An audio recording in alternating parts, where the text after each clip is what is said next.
said, and I quote, usually they used to hide this stuff, but what the president of that organization said, that there's only one problem. There's only one problem with our economy. And the way that we can resolve that problem is eliminate public sector unions. But that's the kind of attitude the CFIB has, and they need to understand one thing, is that when they talk about their collective agreements, they need to understand one thing, that they are not their collective agreements, they are worker collective agreements, and they can keep their goddamn hands off them and allow free collective bargaining to work.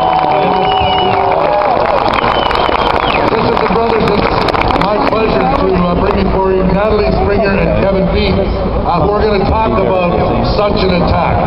Natalie?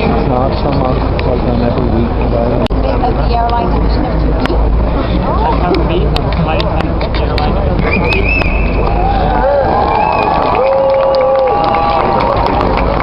attendants representing almost 9,000 flight attendants from 7 airlines across Canada. On board, we don't just serve coffee.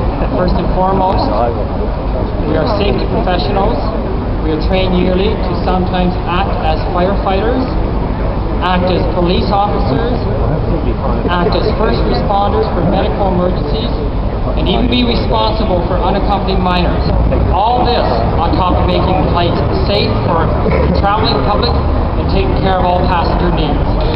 We are very On est ici pour appuyer le mouvement Occupy, un mouvement vraiment global. Le CFP et les agents d'armes en particulier ont connu des difficultés au cours des derniers mois et des dernières années. Le gouvernement s'est montré prêt à intervenir pour bloquer les négociations et le droit de grève de nos consorts et nos confrères d'Air Canada, bien avant une date de grève. We love to fly. Historically, flight attendants have worked for companies and made sacrifices in order to keep flying. They have a passion for the industry, and it's not just a job for us. It's been a tough few months for flight attendants and for our union.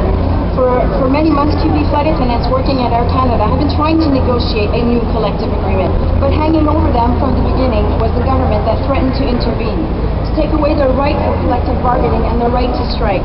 Whether it was the threat of legislation or through maneuvering, this government was determined to interfere in our rights. Many flight attendants have participated in the Occupy movement across the country. Why? Because they know and they understand now what it means to be the 99%.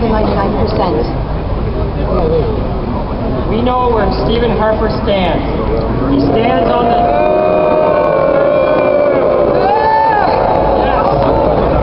And he stands on the side of CEOs.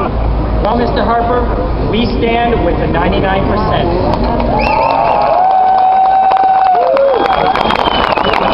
Conservative attacks on our rights. That is with our vote. Elections matter, and our vote is a powerful tool to decide what kind of government we want. La meilleure façon d'arrêter les attaques du gouvernement, les élections, ça compte. Et votre vote est un outil puissant pour assurer qu'on ait le genre de gouvernement qu'on veut.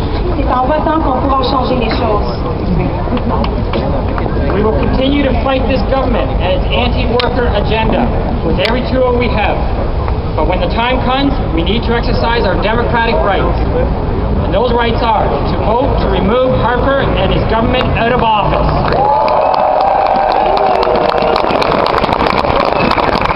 We must mobilize between now and the next election. We have the power and we must use it at the ballot box.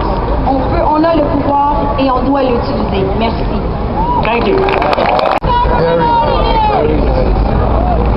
Okay, sisters and brothers, what this really is all about is the movement that has started and one that needs to continue. We are going to continue to support groups that make a difference, and how we are going to do that as an organization is particular. But I think it's important that we understand we're all in this together. That we really are the 99%, I would say a little bit higher than that. And so I have with us today, I'm very pleased, two very brave souls from Occupy Vancouver, Eric Hamilton Smith and Kayleen McNamara. I think come up.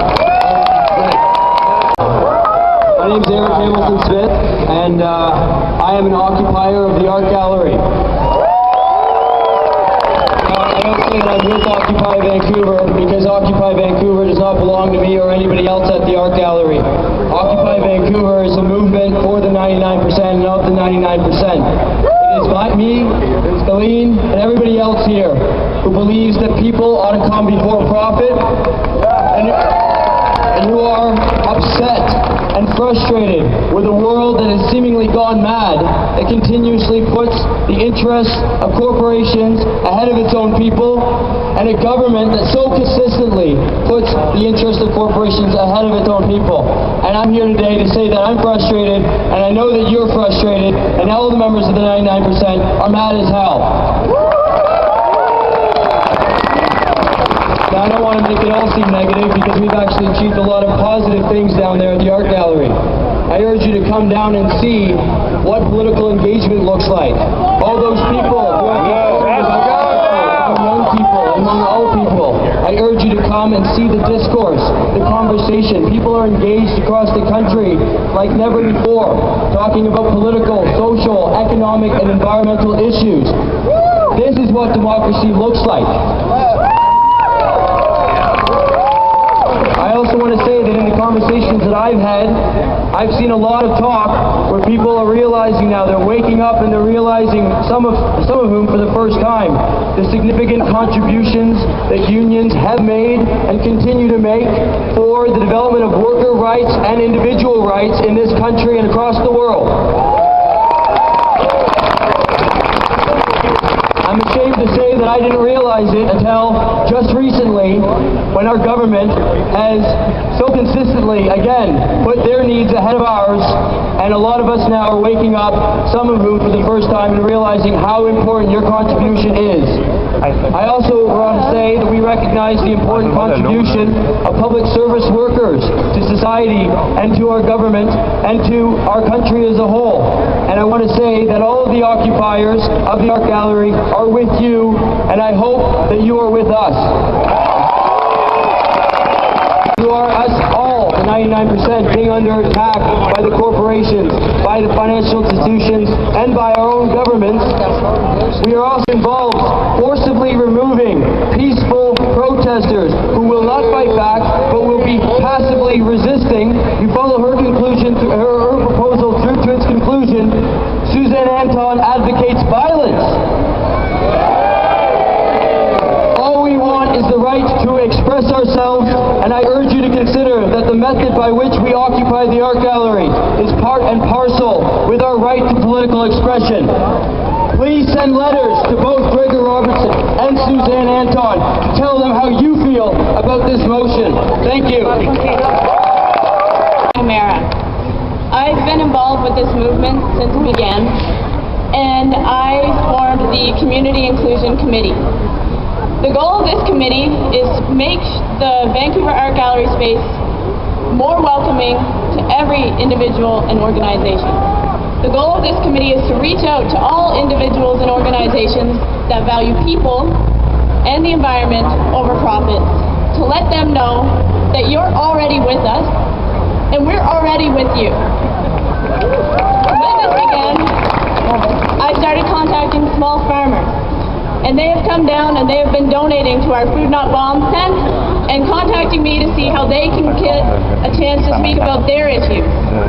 I've talked to housing agencies who are bringing the issue of our movement to their boards so that they can send somebody down to talk about their issues of funding cuts and other things. And I've talked to Joey Hartman from the BC Fed, who is thinking about how she can mobilize labor to come down in support of our movement. And I would just like to invite you all, as individuals, to come with us after this and show your support at the Vancouver Art Gallery so that we can begin the discussion on your issues.